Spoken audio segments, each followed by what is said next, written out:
बिस्मिल्लाहिर्रहमानिर्रहीम।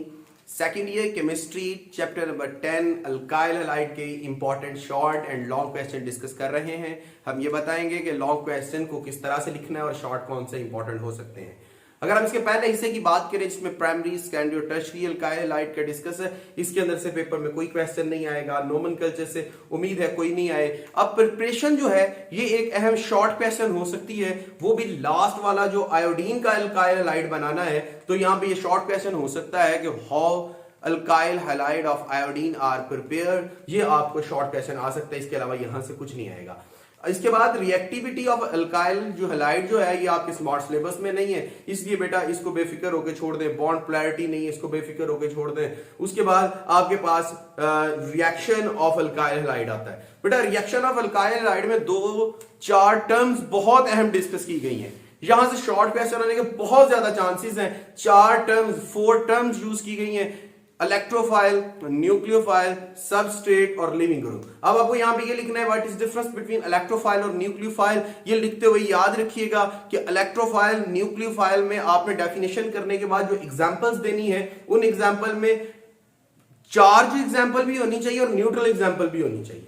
समझ गए बात? इलेक्ट्रोफाइल के लिए जो न्यूट्रल एग्जांपल है वो भी जरूर लिखें और जो न्यूक्लियोफाइल के लिए एग्जांपल है वो भी बहुत जरूर है। और ये पहला शॉर्ट क्वेश्चन। दूसरा, सबस्ट्रेट क्या होती है और लिविंग ग्रुप क्या होता है, ये भी एक अहम शॉर्ट क्वेश्चन हो सकता है। इसके बाद हम न्यूक्लियोफिलिक सब्स्टिट्यूशन रिएक्शंस की बात करें तो बेटा 10th चैप्टर से जो लॉन्ग क्वेश्चन पेपर के अंदर आ सकता है वो ये वाला है, SN1 या SN2। अब हम इसे किस तरह से लिख सकते हैं बेटा, ये हमने अपने प्रीवियस लेक्चर के अंदर SN1 SN2 को बहुत अच्छे तरीके के साथ आपके सामने प्रेजेंट किया हुआ है। अब वहां से देख सकते हैं कि कौन सी हाइडिंग बनेगी, कौन से पॉइंट है जो जरूरी है डिस्कस होना, यह हमने उस लेक्चर में सारा बताया है।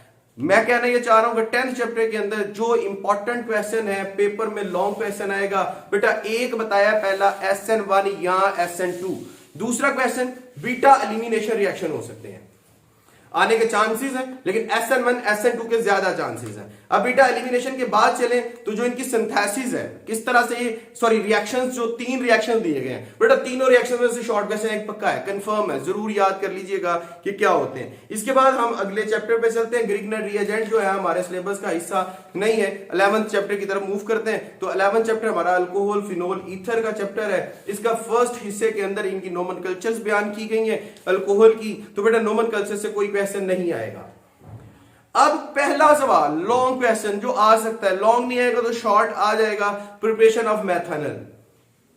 ये लॉन्ग भी आ सकता है, शॉर्ट भी आ सकता है। दोनों में फर्क क्या है? अगर ये शॉर्ट आता है तो आपको रिएक्शन लिख के सिर्फ रिएक्शन को बयान कर देना है, और अगर ये लॉन्ग आता है तो बेटा फिर आपको क्या करना है, सबसे पहले रिएक्शन लिखना है, रिएक्शन को एक्सप्लेन करना है, उसके बाद डायग्राम बनानी है, फिर उस डायग्राम को अच्छे तरीके से लेबल करना है, लेबल करने के बाद उस डायग्राम को आपने एक्सप्लेन करना है। एथेनॉल शायद पेपर के अंदर ना आए, लेकिन ये जो स्टार्च से, मोलासिस से बन रही है आपकी अल्कोहल, बहुत अहम है। ये शॉर्ट क्वेश्चन में मोलासिस से या स्टार्च से वो पूछ सकता है किस तरह से बनती है। जहां पे अभी खत्म करेंगे बेटे, इसी पेज के लास्ट वाले हिस्से में 2-3 टर्म है। रेक्टिफाइड स्प्रिट क्या होता है, डीनेचरिंग ऑफ अल्कोहल का क्या मतलब है, एब्सोल्यूट अल्कोहल का क्या मतलब है। तो बेटा ये आपके शॉर्ट क्वेश्चन हो सकते हैं। मेथनॉल जो है वो खास तौर पे लॉन्ग क्वेश्चन है, शॉर्ट क्वेश्चन शायद ना आए, तो अब लॉन्ग क्वेश्चन के लिए रखें। शॉर्ट क्वेश्चन में अगर इनकी प्रिपरेशन आई तो बेटे मोलासिस से या स्टार्च से आएगी। इसके अलावा डीनेचरिंग पूछ सकता है,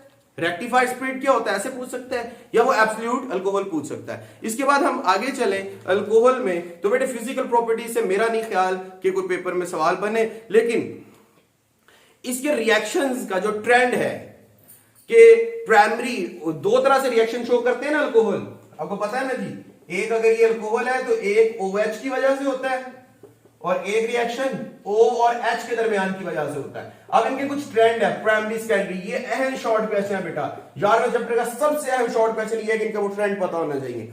उसके बाद reaction due to the carbon two O group और reaction due to the O two H group. ये दोनों शॉर्ट क्वेश्चन और लॉन्ग क्वेश्चन दोनों के लिए इंपॉर्टेंट है। क्या बोल रहे रिएक्शन लिखे जिसमें कार्बन टू ऑक्सीजन की बात है और ऑक्सीजन से हाइड्रोजन की बात है। उसके बाद आगे चले डिहाइड्रेशन ऑफ अल्कोहल, तो ये पेपर का शॉर्ट क्वेश्चन हो सकता है, लॉन्ग नहीं आएगा बेटा। अब जो मैं बता रहा हूं लोकस टेस्ट इंतहाई अहम, शॉर्ट है आ सकता है, लॉन्ग है आ सकता है। इसके बिल्कुल नीचे आयोडोफॉर्म टेस्ट, शॉर्ट क्वेश्चन इंतहाई जरूरी, बहुत कंपल्सरी है, तो आपको ये करना है। यूजेस ऑफ अल्कोहल शायद नहीं आए। उसके बाद फिनोल की बात करते हैं तो फिनोल की जो प्रिपरेशन है उसमें से तो शायद सवाल नहीं आए, लेकिन उसकी जो एसिडिक नेचर ऑफ फिनोल है 11वें चैप्टर से बेटे जो सबसे अहम लॉन्ग क्वेश्चन हो सकता है वो एसिडिक नेचर ऑफ फिनोल है, और मेरा ख्याल है कि इंशाल्लाह ये वाला क्वेश्चन पेपर के अंदर आएगा। इसके बाद इसके जो रिएक्शंस हैं उन रिएक्शंस में से मेरा नहीं ख्याल कोई आपका